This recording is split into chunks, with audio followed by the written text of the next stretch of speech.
Boa noite a todos. Já estamos ao vivo aqui na página da Casa de João Irmão Francisco para mais uma atividade. Dando boas-vindas às pessoas que já estão assistindo. Vou guardar aqui alguns instantes enquanto as pessoas recebem as notificações para acessar o vídeo.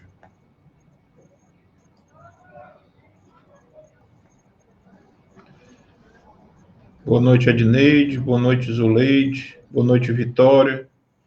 Boa noite, Gorete. Sejam todas bem-vindas. Vamos já começar a nossa conversa da noite, que hoje vai ser baseada nessa obra, um livro de Hermínio Corrêa de Miranda, onde ele trata sobre as reuniões mediúnicas de desobsessão. E a gente vai tentar trazer um pouco do conteúdo dessa obra para discutir aqui em grupo, né?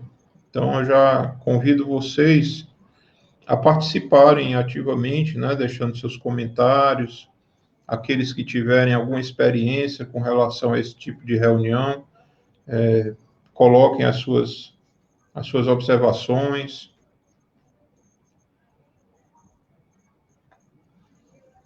para que a gente faça essa discussão realmente em grupo, né?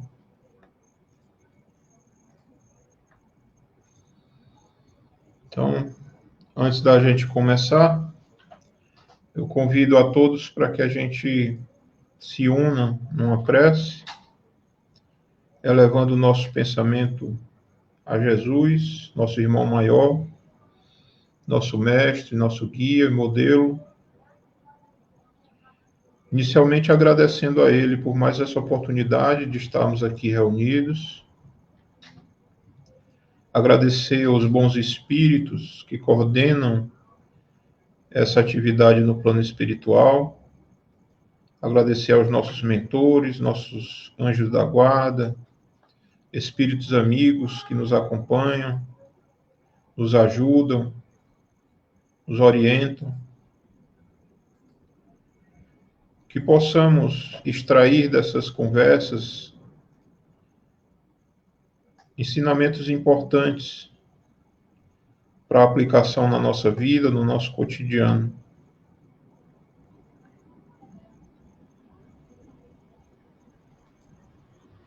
Derrama sobre todo o planeta, Senhor Jesus, a tua luz, nesse momento difícil pelo qual a Terra tem passado.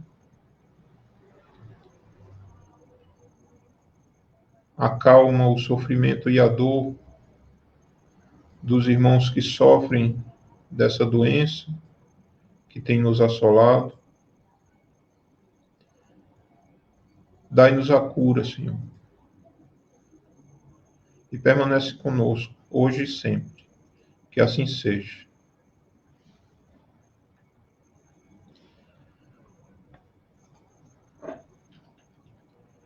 Bom, então, como eu falei no início, hoje a nossa fala vai ser baseada na obra do Hermínio Corrêa de Miranda, especificamente no livro Diálogo com as Sombras, né? Diálogo com as Sombras é um livro lançado pelo Hermínio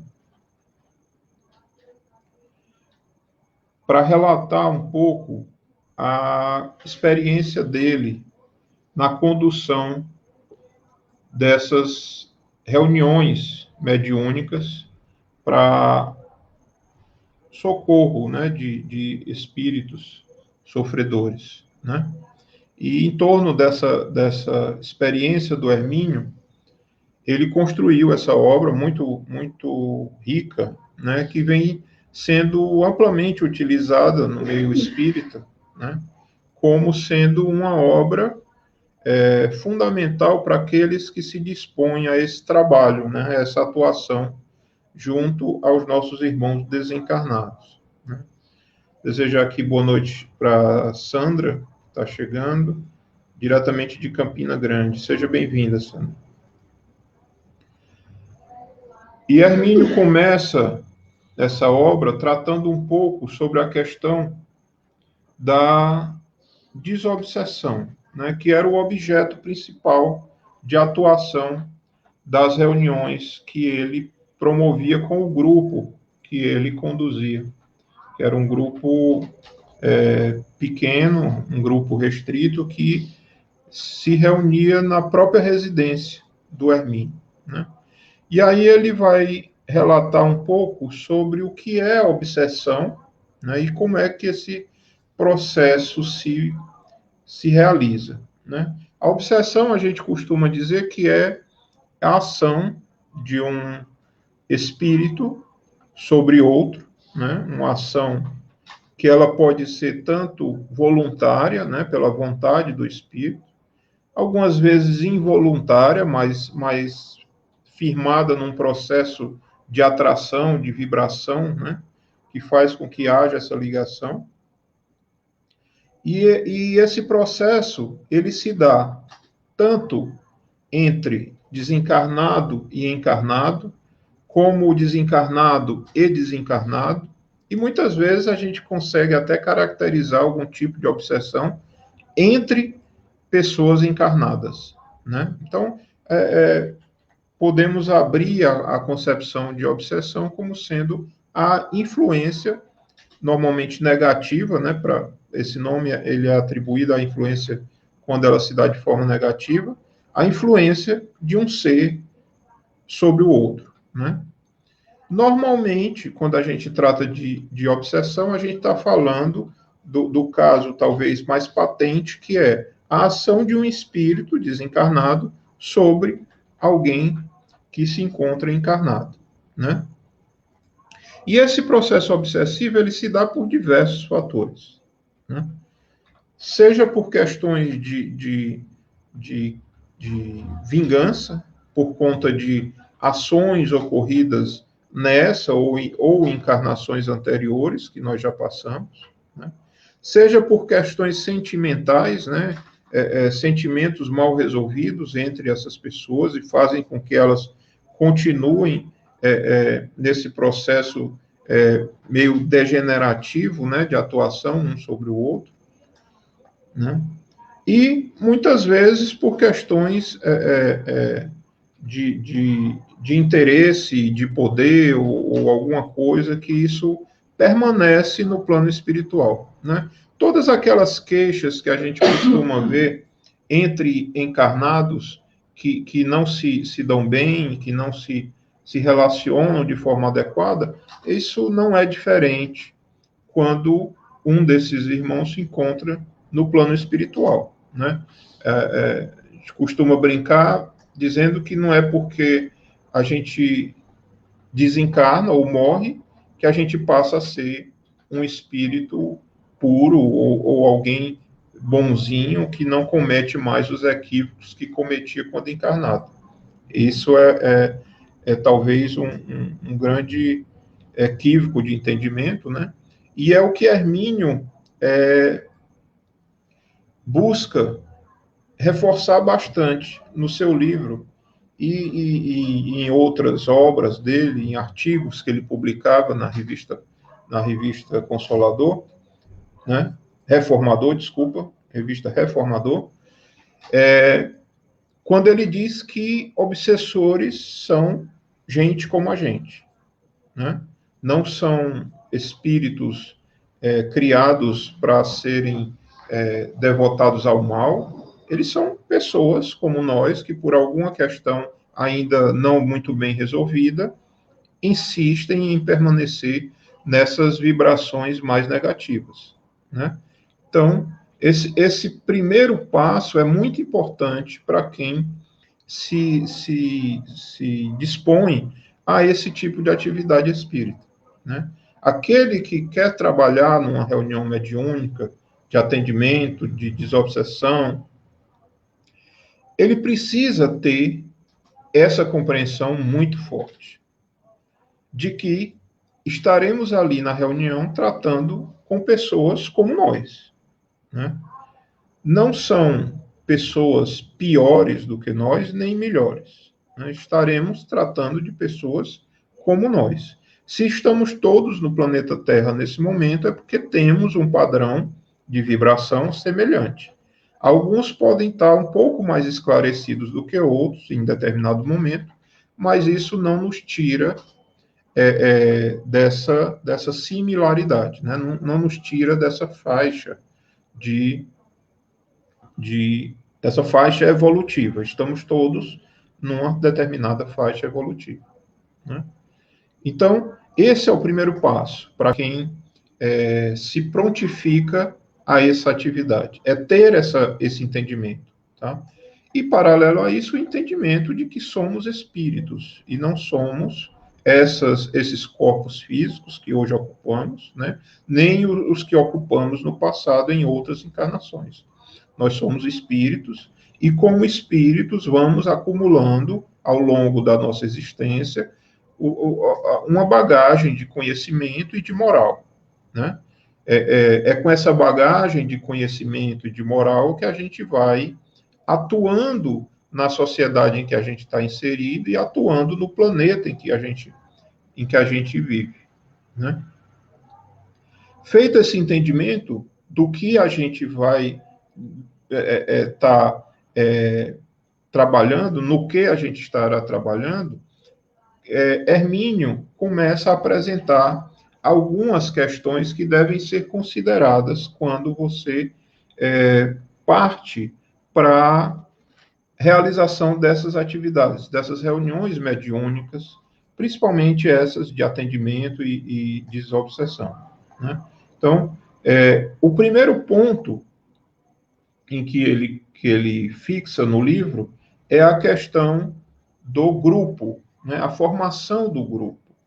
Essa formação do grupo para o Hermínio é um fator muito importante e eu acredito que para todos aqueles que trabalhem com esse tipo de reunião reconhecem a importância disso, né? Somente um grupo coeso, um grupo que se respeita, um grupo que tem uma relação boa entre os participantes, vai conseguir desenvolver um trabalho adequado, né? Imaginem que durante uma reunião nós vamos estar constantemente sendo confrontados com sentimentos, né?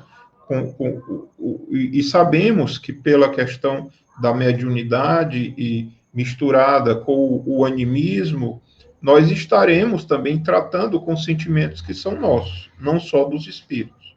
Então a gente precisa ter um grupo que se conheça, um grupo que entenda as características de cada membro, né? Que conheça as nuances de personalidade de cada integrante, para que a gente possa desenvolver um trabalho adequado, né?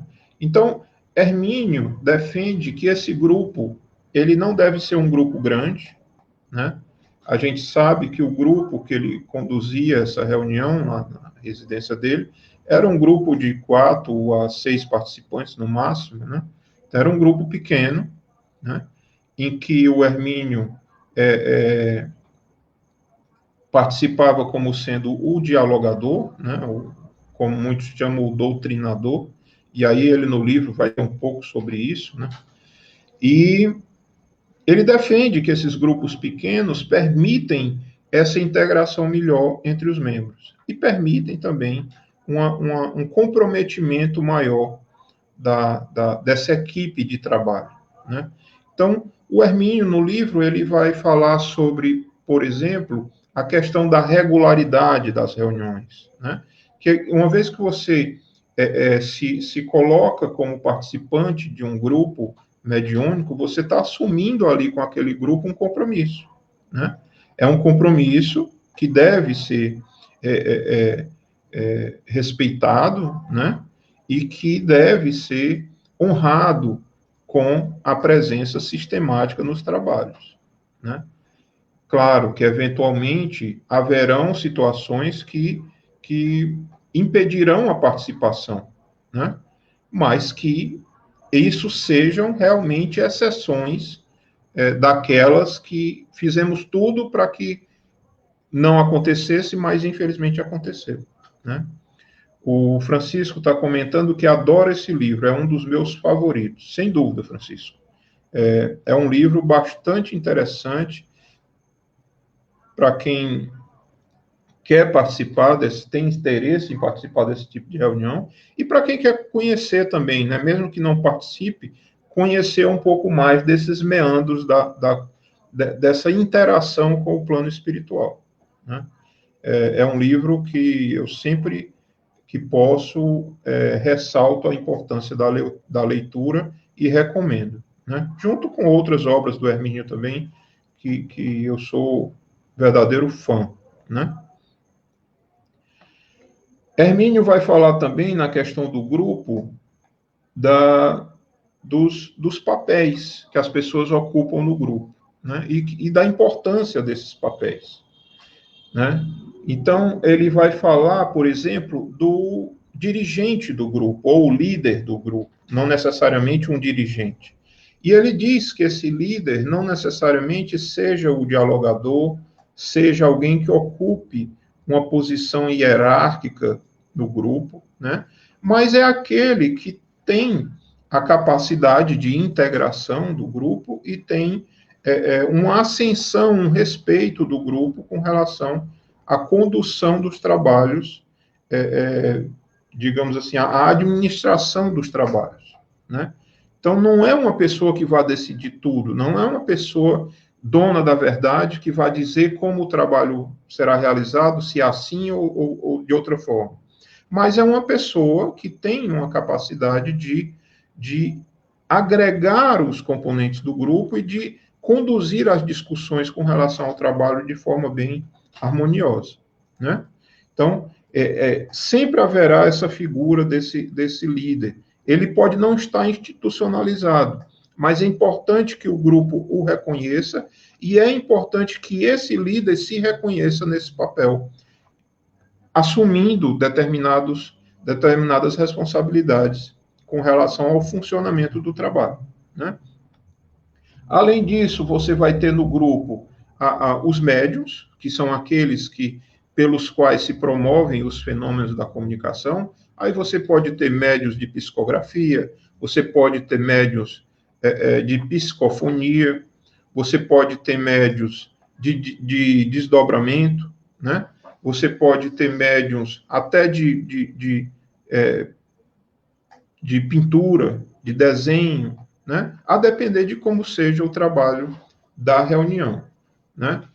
Além dos médios, eu já falei um pouco dele, mas vou falar novamente que você vai ter a figura do dialogador, ou como era mais conhecido, doutrinador, mas é uma palavra que vem caindo em desuso, dialogador, ou em alguns grupos costumam chamar de atendente, né?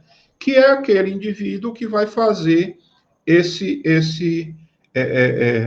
contato com o espírito através do médium que está promovendo a comunicação, né? Por que abolir esse termo doutrinador? Porque entende-se hoje que talvez o que o irmão que se apresenta numa reunião menos precisa é que alguém venha lhe apresentar doutrina, né? Lhe falar sobre o que a pessoa acredita ou não acredita, sobre como entende uma coisa ou não entende, né? O mais importante realmente é a promoção desse diálogo, né? Desse acolhimento pelo diálogo, né? Alguns ramos da psicologia chamam até de conversa que cura, né? Talking healing. É realmente um atendimento psicológico através dessa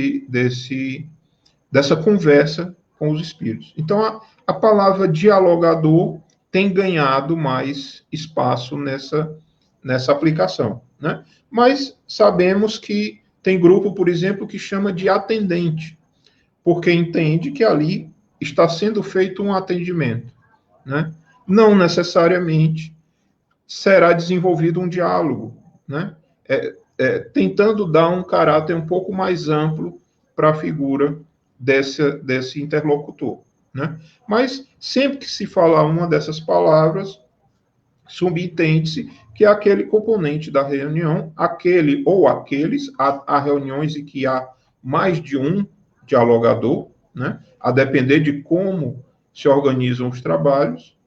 Então, é aquele ou aqueles responsáveis por fazer esse acolhimento dos irmãos através da conversa, de buscar a percepção de qual é o problema que está sendo tratado ali, né? Então, uma vez formado o grupo, uma vez determinado como o grupo vai funcionar, é importante que se discuta, por exemplo, qual é o objetivo da reunião que se pretende realizar, né? Isso pode ser que ao longo do trabalho mude, até pela experiência que o grupo vai ganhando ao longo das reuniões, né? Mas é preciso que se entenda qual é o papel daquele grupo naquele momento da reunião. Qual é a intenção daquele grupo estar reunido, né? E aí a gente pode citar alguns exemplos. Nós podemos ter grupos especializados em atendimento de desobsessão. Essa desobsessão pode ser através de reuniões abertas, em que a equipe espiritual organiza quais são os espíritos que serão atendidos e quais as questões serão tratadas. Pode haver reuniões de desobsessão específica para tratar casos que são trazidos para o grupo espírita, né? Vamos imaginar um centro espírita que tem lá todo o processo de tratamento espiritual, em que a pessoa comece no atendimento fraterno, passe pelo processo lá das reuniões de evangelho, né? Participe lá dos passes. Aquele processo ali pode culminar com a condução do caso para uma reunião mediúnica, em que vai se tratar especificamente do problema daquela obsessão específica, né? Você pode ter reuniões, por exemplo, só para acolhimento de suicidas. Você pode ter reunião específica para resgate de grupos, né? Existem diversos trabalhos que podem ser realizados, mas é importante que o grupo defina qual é esse objetivo, junto com a orientação de que recebem, né? Mas, claro, que ao longo do trabalho, o próprio grupo vai vendo para onde a espiritualidade e a experiência deles conduz a atividade, né? Então, definido o grupo e definido como se darão as reuniões, né? Já definiu-se aí a periodicidade, uma reunião semanal, quantas vezes por semana, ou é uma reunião mensal, que dia que ocorre, qual é o horário que ocorre, as pessoas concordaram com isso e acordaram a responsabilidade com aquela realização, né? Aí o Hermínio vai falar um pouco mais sobre as pessoas que participam da reunião, né? E aí nós temos dois grandes grupos de pessoas. O primeiro grupo, o de pessoas encarnadas, e o segundo grupo, de desencarnados. Do grupo de encarnados, eu já falei de algum deles, né? Falei dos médiuns, falei do doutrinador ou dialogador, falei do dirigente da reunião ou do líder do grupo, né? Mas há outros papéis também que podem ser assumidos pelos encarnados, né? Existem aqueles que participam da reunião como assistentes, né? Alguns podem chamar de médium de apoio. São pessoas que estão ali na reunião, participando, promovendo as suas boas vibrações, mesmo que não sejam médiums que promovam fenômenos notáveis, assim, patentes, mas estão ali contribuindo, sim, com seus pensamentos, com suas preces, né?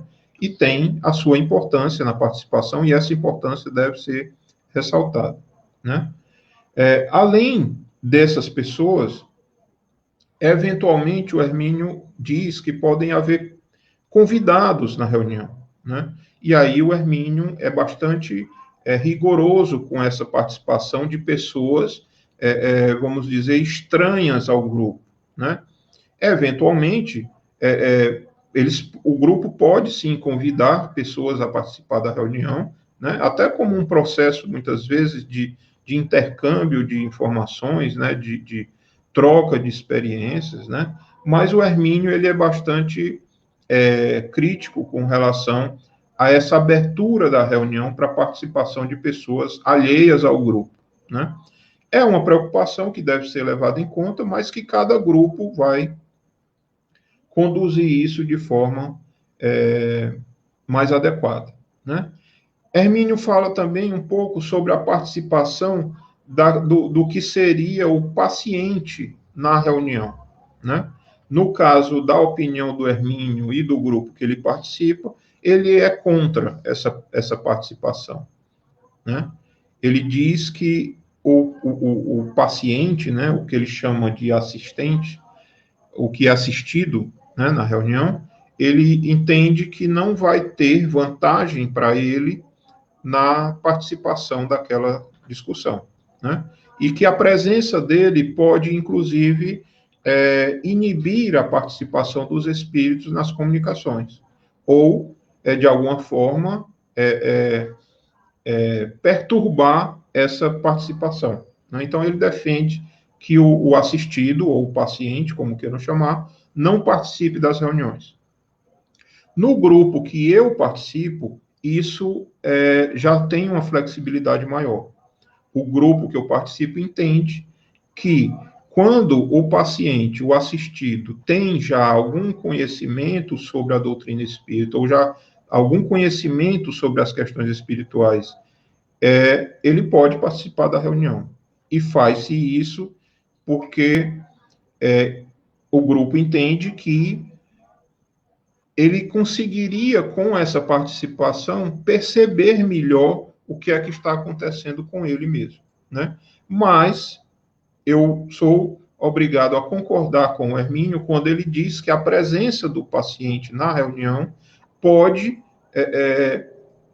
fazer com que a manifestação dos espíritos se dê de forma diferente. Isso a gente já viu algumas vezes acontecer quando os espíritos, de alguma forma, seja por orientação dos trabalhadores do grupo no plano espiritual ou alguma outra ingerência maior, né?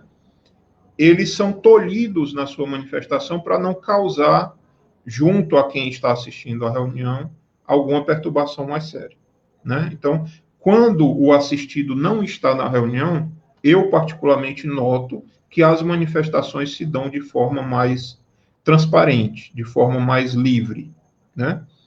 Mas é uma questão que cada grupo deve trazer para a discussão.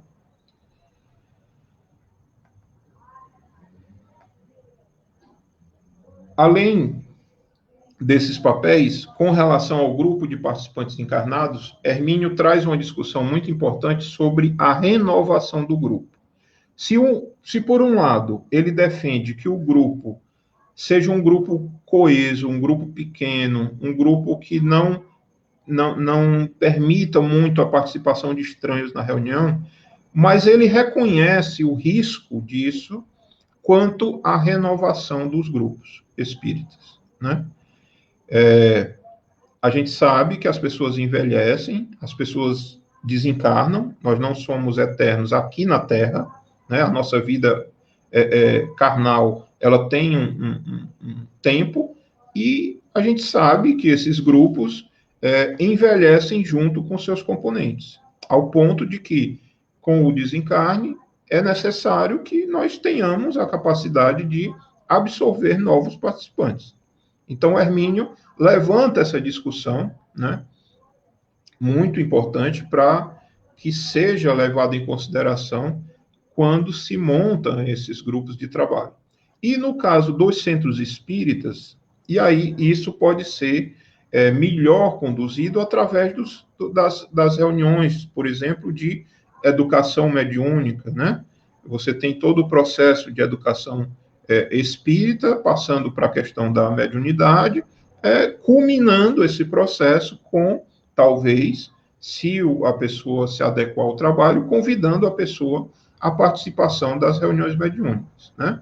Eu, particularmente, tenho só um pouco de medo quando eu vejo casos em que a pessoa seria obrigada, por questões de regulamento de grupos, a participar de anos de treinamento até um dia ter a possibilidade de participar de uma reunião, né? Eu acredito que deva haver esse processo de capacitação, mas que também não se dê isso um caráter de uma educação continuada de anos de trabalho até chegar na reunião. Porque a gente sabe que um médium que tem as suas capacidades mediúnicas sendo afloradas, né? Normalmente ele se aproxima do centro espírita já buscando uma ajuda com relação a isso, e muitas vezes ele tem a necessidade de exercitar essa mediunidade até para conhecê-la melhor. Então, que se coloque no processo de educação mediúnica mais experiências práticas para que a gente atenda essas necessidades também, né? Eu peço a vocês que participem, que coloquem aí as suas observações, né? O Francisco aqui está dizendo que já trabalhou vários anos como mediador ou dialogador em reunião mediúnicas. É isso, Francisco. Eu também faço esse papel no grupo que eu participo, né? Não faz muito tempo, não tenho uma experiência muito longa nisso, mas hoje eu ocupo esse papel, né? Boa noite, Vale, seja bem-vinda. Boa noite ao nosso querido professor Corrêa, seja bem-vindo, meu irmão. Bom, então vamos seguindo aqui na nossa estrutura do livro do Hermínio, né? Uma vez que ele tratou do grupo de encarnados, a gente já conhece quem são os participantes do grupo, né? Como é que eles atuam, quais são os seus papéis. Vamos falar um pouco sobre os desencarnados, que não deixam de ser participantes da reunião, né? Então, no caso dos desencarnados, nós também podemos dividi-los, né? Nós temos, do lado dos desencarnados, aqueles que estão também trabalhando, né? E aqueles que estão ali para serem atendidos, né? Nós temos, no caso dos trabalhadores, nós temos ali os dirigentes daquela atividade, né? A gente nunca deve perder isso em mente, de que toda essa atividade espírita, ela tem uma organização maior no plano espiritual, né? A gente tem que ter a humildade para entender que, por mais que a gente tome decisões sobre como se dará o trabalho, essas decisões certamente estão sendo influenciadas por uma direção maior, né? Por uma condução maior. Então, nós devemos perceber essa atividade desses orientadores, né? Desses coordenadores da atividade. Além desses trabalhadores, nós temos também os nossos guias, né? Nossos mentores, aqueles que estão conosco no desenvolvimento de uma determinada tarefa, né? Não necessariamente esses mentores ou esses guias, esses orientadores, são os nossos conhecidos anjos da guarda. Esses têm uma outra missão. Pode ser o mesmo espírito, mas podem ser espíritos diferentes. Eu posso ter o meu espírito protetor, o meu anjo da guarda, o nome que você queira dar a ele, mas posso, para determinadas atividades que realizo, ter comigo um irmão que me orienta e me guia naquela atividade. Então, enquanto eu estou aqui conversando com você, eu reconheço que pode haver comigo alguém me ajudando nesse processo de compartilhamento aqui de ideias. A partir do momento que eu saio desse papel e vou, por exemplo, para o papel de dialogador numa reunião mediúnica, posso ter um outro orientador nessa minha atividade, né? Não necessariamente é o mesmo espírito que vai me orientar em cada um desses locais, ok? Então, é importante a gente sempre discutir isso para que a gente aumente a nossa percepção com relação a isso. Porque essa ligação com esses irmãos é muito importante para o bom desenvolvimento do trabalho. Então, nós temos, no plano espiritual, uma equipe também de trabalho, né, formada por esses orientadores, por esses coordenadores da reunião, por esses nossos guias, nossos mentores, os nossos anjos da guarda também estarão lá conosco, já que nós estamos trabalhando, né? E toda uma equipe de apoio, né? As pessoas normalmente relatam em reuniões mediúnicas equipes de enfermeiros, equipes de médicos espirituais, né? Todo um grupo de espíritos, uma falange de espíritos que estão ali unidos por um bem, por uma causa maior, que é fazer o bem por esses que precisam, né? Por outro lado, nós temos os participantes da reunião no plano espiritual, que são aqueles que serão atendidos nas reuniões, né? E esses participantes, o Hermínio faz um trabalho muito interessante de categorização, né? Ele pega, de acordo com a experiência do grupo que ele participava, e classifica essas manifestações de acordo com as suas características, né? Então, ele vai dizer que alguns espíritos se apresentam como sendo o perseguido, outros se apresentam como sendo um dirigente dos trabalhos nas trevas, um se apresenta como sendo só o planejador. Então, o Hermínio começa a fazer essa classificação e dá orientações de como agir em cada um desses casos, né? Mostrando normalmente quais são as questões que esses espíritos trazem para assumir esses determinados papéis, né? E dentre essas categorias, são muitas, né? Aqueles que já tiveram ou têm alguma experiência no trabalho de reunião mediúnica, certamente, ao ter contato com o livro, facilmente identificarão esses papéis nas experiências que tiveram nas reuniões, né?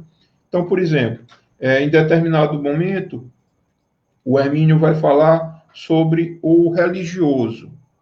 O religioso seria aquele espírito que se apresenta ainda muito apegado com o papel religioso que ele tinha em alguma encarnação, né? Certamente trazendo ali ainda alguns dogmas, alguns entendimentos que por não terem o suporte na realidade do plano espiritual, causou neles alguma perturbação, né? Então, eles se revestem ainda dessas figuras, então, para continuar atuando no plano espiritual. E muitas vezes desviado da verdadeira intenção das religiões, né?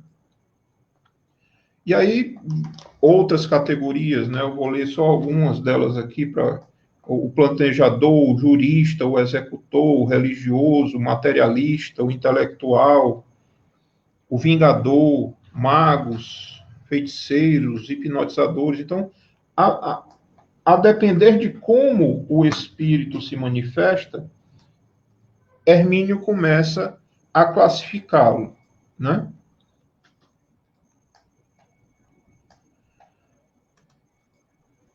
Francisco colocou aqui uma citação do livro, né? Precisamos ter a coragem e a humildade de abandonar práticas inadequadas e adotar novos métodos quando os antigos se revelarem insuficientes ou impróprios. Muito boa a sua observação, Francisco, porque, inclusive, eu acho que eu não falei dessa questão. Eu falei da renovação das pessoas, mas esqueci de citar esse ponto muito importante que você trouxe, que é a renovação dos métodos, né? Das práticas. Uma vez que o grupo definiu a forma de atuar, é natural que, com a experiência que eles adquiram, essas práticas se modifiquem ao longo do tempo, né? Pela experiência que eles adquirem, pela condução do trabalho, né? Eu posso no começo, planejar atuar de determinada forma, começo a atuar daquela forma e vou testando. Testei uma coisa, funcionou, testei outra vez, funcionou, testei outra coisa, não deu certo, posso abandonar, voltar para aquela que deu certo e vou aperfeiçoando o meu trabalho, né? Então, esse processo de renovação de práticas também é muito importante, né? E nessa citação que você deu é muito interessante porque o Hermínio fala da humildade, né? A humildade para assumir que o que você fazia não está surtindo o efeito que era esperado. E ter a capacidade, sim, de buscar entendimento, estudar mais, encontrar uma forma diferente e melhor de fazer aquilo que você estava fazendo. Muito obrigado pela sua intervenção, porque é muito importante essa parte e eu realmente passei batido nela. Quando o Hermínio fala desses tipos de espíritos que são atendidos, ele abre uma sessão específica para falar sobre os espíritos femininos, sobre as mulheres. Ah, mas a gente lê no livro dos espíritos que o espírito não tem sexo. Então, seria equivocado falar espírito mulher ou espírito homem. Ok. Pode ser que lá na frente, quando nós estejamos muito avançados na nossa evolução, nós já estejamos abstraindo essas questões de inclinação de gênero, né? Mas até lá nós assumimos um papel, né, que pode mudar de encarnação a encarnação, mas mesmo que a gente mude o nosso sexo numa encarnação para outra, nós temos algumas inclinações psicológicas que nos orientam ou com uma tendência mais própria do feminino ou mais própria do masculino, né? Sem qualquer questão de orientação sexual, uma orientação psicológica, digamos assim. Mas o Hermínio traz essa questão. Por que que nos atendimentos as mulheres são minoria? Por que que nos atendimentos a maioria absoluta se apresentam como espíritos masculinos? E aí Hermínio vai discorrer sobre esse processo, né? Ele vai falar, por exemplo, de questões como a maternidade, que permite à mulher o desenvolvimento de sentimentos mais profundos, né? Talvez maiores do que a paternidade permita, né? Então, ele vai discorrer por que, por exemplo, os espíritos que se apresentam, às vezes, para ajudar aquele que está sendo atendido, são espíritos femininos que eles reconhecem como mães, como esposas, como filhas, né? Isso é muito comum quando a gente está nas reuniões mediúnicas. Então, o Hermínio vai discorrer sobre essa capacidade das mulheres de desenvolver um sentimento mais apurado, um sentimento mais elaborado, né? Que permite a elas vivenciar situações mais, digamos, tranquilas no plano espiritual, né? Mas não quer dizer que não exista mulher obsessora, né? Existem. E são tão cruéis quanto os homens. Uma vez que o espírito mergulha nesses sentimentos negativos e se deixa preso a esses sentimentos, aí independe se é homem, se é mulher, né? Mas o Hermínio apresenta essa questão de forma muito interessante, baseada, inclusive, na estatística dos atendimentos do seu grupo mediúnico, né? Que eu acho, pela minha experiência no grupo que eu participo, corrobora também essa percepção do Hermínio, né? E eu acredito que outras pessoas também que participem desse tipo de reunião possam corroborar esse entendimento, né? A Arlete deixou um comentário muito interessante aqui. o que eu tenho mais admiração nos trabalhos espirituais é a disciplina, que ainda nos falta. Sem dúvida, Arlete. Essa questão da disciplina é muito reforçada pelo Hermínio nesse livro, né? Principalmente nessa parte inicial que eu falei, onde ele trata dos grupos, né? Da formação do grupo, da responsabilidade que você assume ao se dispor a uma atividade desse tipo, né?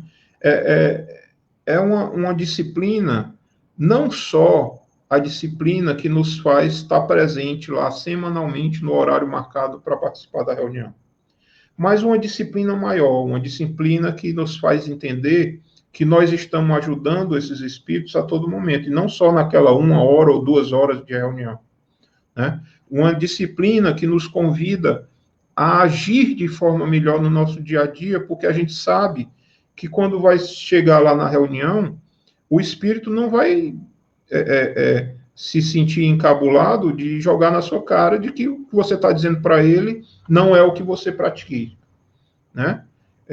Isso é muito interessante, né?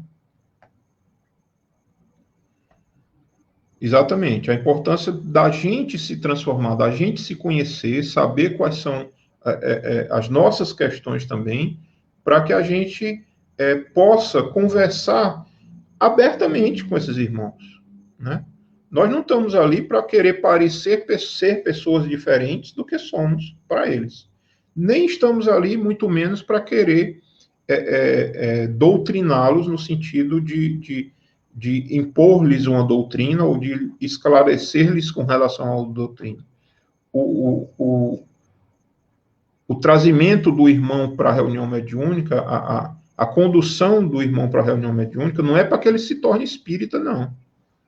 É para aliviar algum problema que ele está passando, né? Então, nós não devemos ter a pretensão de sermos ali moralistas, impositores de uma moral que muitas vezes nós não temos, né? Então, é muito melhor uma conversa franca, uma conversa aberta com esses irmãos, do que, muitas vezes, querer mostrar para eles uma situação que não é a nossa realidade, né?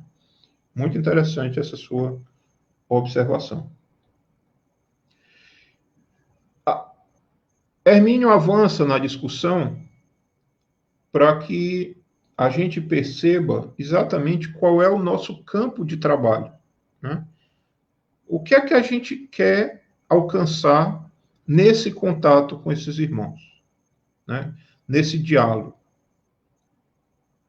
Primeira coisa é identificar qual é o problema que está acontecendo ali. E para identificar esse problema, a gente vai ter que ter uma capacidade muito grande de muito mais ouvir do que falar. Então, nós seremos muito mais ouvidores do que faladores da reunião, né?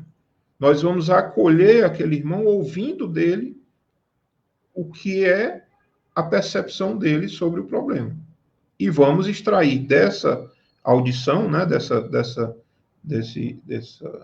fala desse irmão, tentando extrair dali quais são os pontos chaves que nós precisamos aprofundar com ele, né?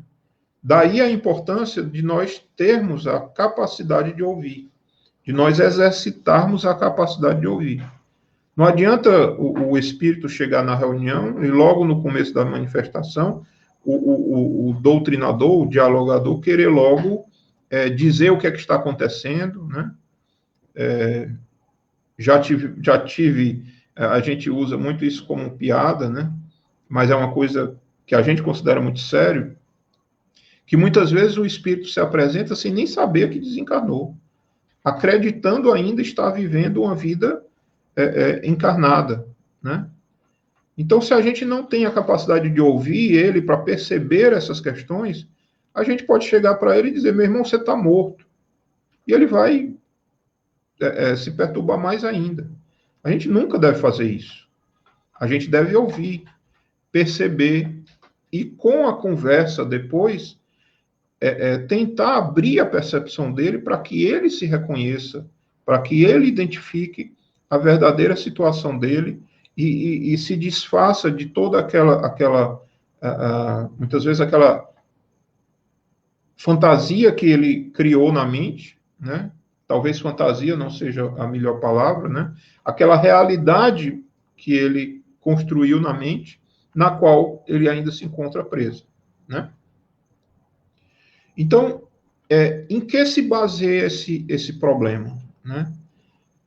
E Hermínio traz alguns pontos que são muito perceptíveis quando a gente trata dessas questões. O primeiro ponto é a questão do poder, né? Muitas vezes, esse processo de obsessão, de atuação desses irmãos sobre outros, é uma questão relacionada à manutenção ou à aquisição de poderes, né? Então, o espírito domina o outro porque quer ter o outro sob o seu poder, quer ampliar o seu leque de poder através dessa dominação, né? Então, a questão do poder, ela é muito presente e deve ser bem observada, né?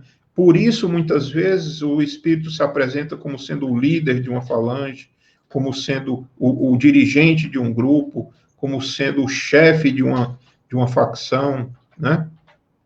Isso é tudo relacionado a essa questão de poder. São pessoas que já tiveram muito poder na Terra e não resolveram isso de forma adequada, ou são pessoas que sempre almejaram poder na Terra e nunca tiveram, e veem no plano espiritual uma possibilidade de adquirir esse poder, né? Francisco aqui colocou uma questão que os guias e mentores da reunião vão trazendo trabalhos mais complexos, porque eles sabem que nós podemos fazer, mesmo que isso tome pesquisar e estudar mais. Exatamente, Francisco. É a questão da experiência que o grupo vai adquirindo, né? E a questão de como o trabalho começa a ser conduzido a partir dessa experiência. Certamente, as primeiras reuniões que forem realizadas serão muito mais reuniões de orientação, de atendimentos básicos, né? Mas a partir do momento que o grupo se vincula, o grupo se torna mais coeso e o grupo começa a ganhar tanto confiança individual como a confiança nos colegas, esse trabalho vai evoluindo. E a espiritualidade certamente usará isso da melhor forma. Então, muitas vezes a gente vê as questões das reuniões se tornando cada vez mais complicadas e um desavisado pode dizer, poxa vida, o nosso grupo está piorando. Não, não é isso, né? Certamente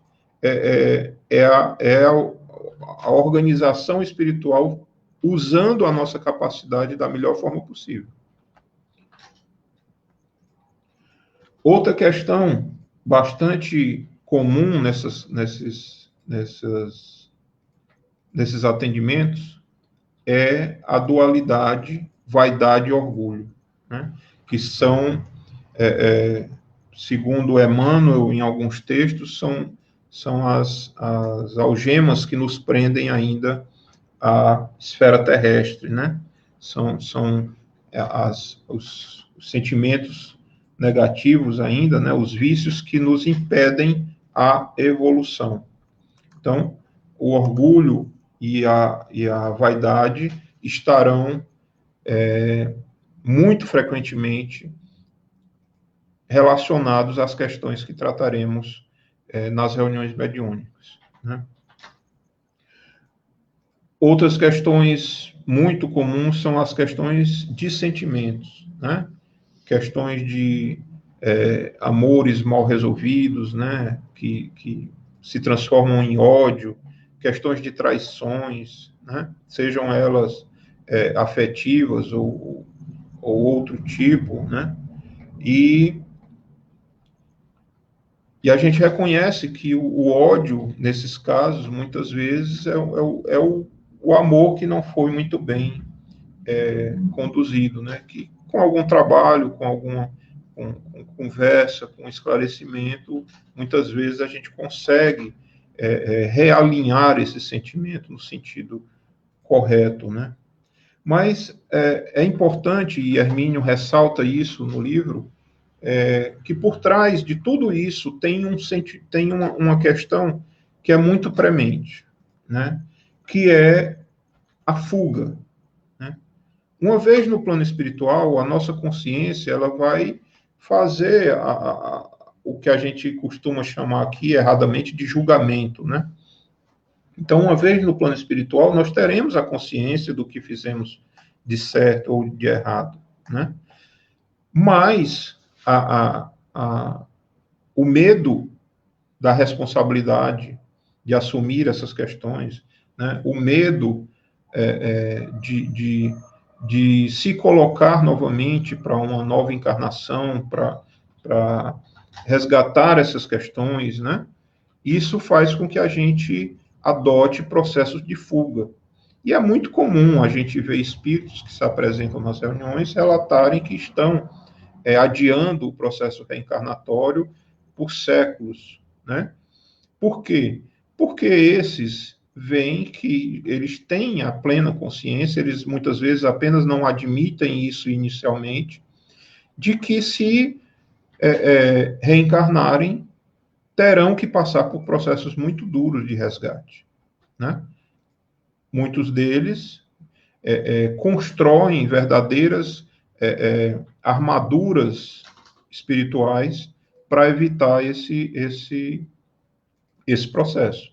Então, eles se organizam, realmente formam grupos, realmente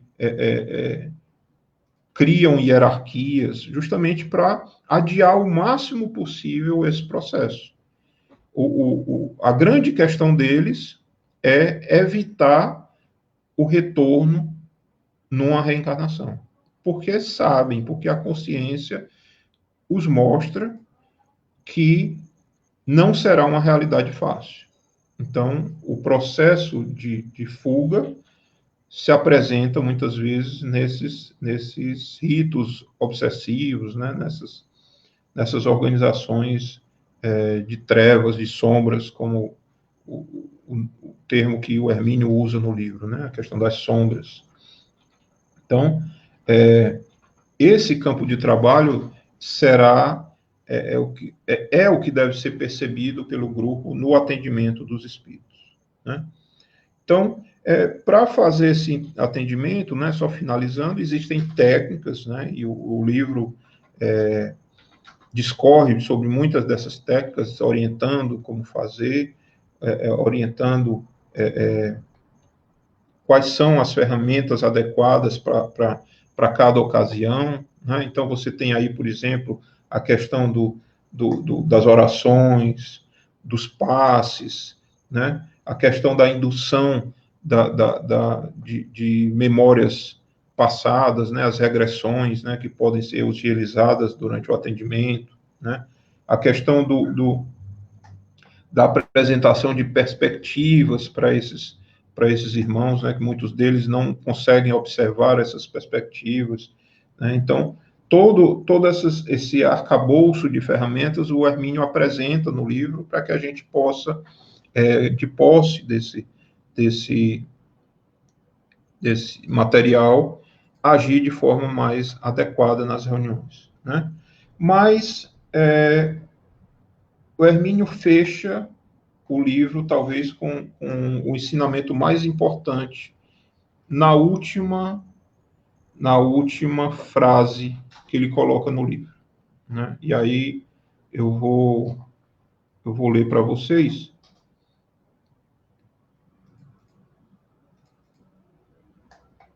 Ele diz o seguinte: se me fosse pedido o segredo da doutrinação, diria apenas uma palavra: amor.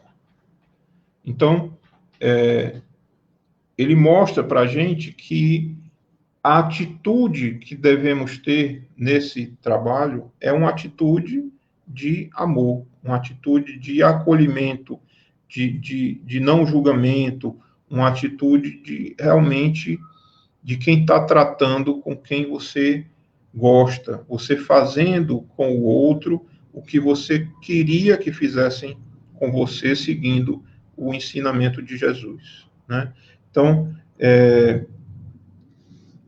eram essas as observações que eu queria fazer. Realmente é impossível, numa conversa de 1 hora, a gente falar sobre toda essa obra.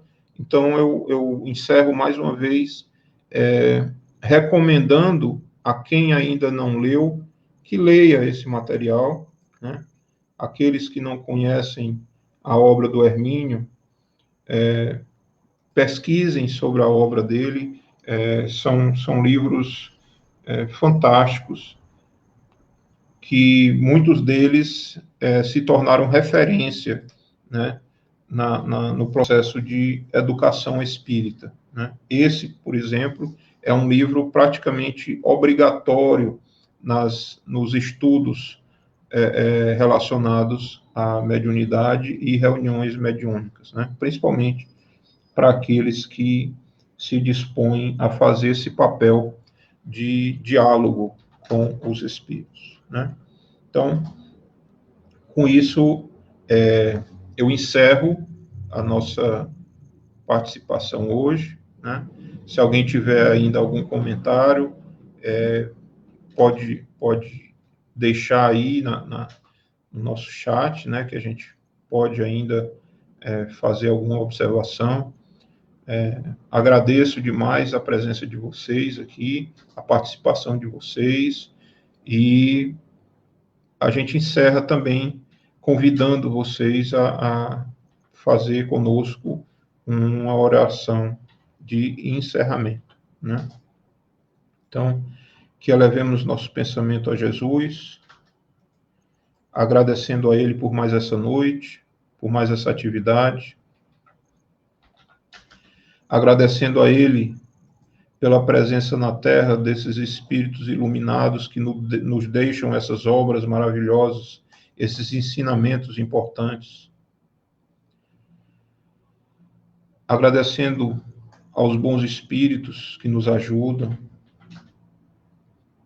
aos nossos mentores, nossos guias, nossos anjos da guarda, agradecendo aos nossos espíritos familiares, daqueles que partiram para o plano espiritual antes de nós, mas de lá mantêm conosco essa ligação de amor. Que esse sentimento, Senhor, de gratidão, possa se espalhar por todo o planeta, e que essas ideias de esclarecimento, essas ideias de compreensão do plano espiritual, possam, de alguma forma, atingir esses irmãos que se encontram nesses processos obsessivos,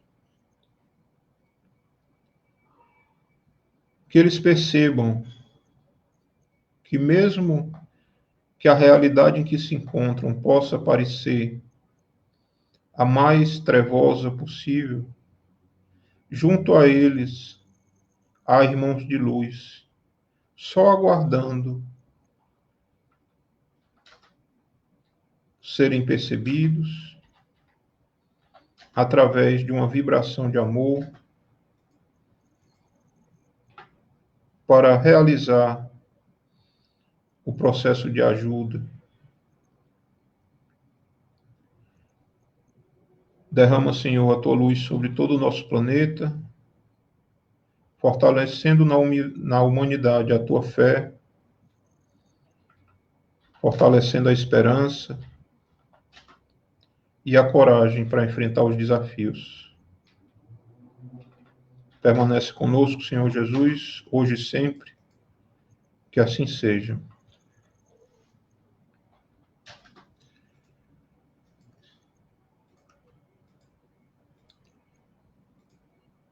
Então, meus irmãos, boa noite a todos e até a próxima oportunidade.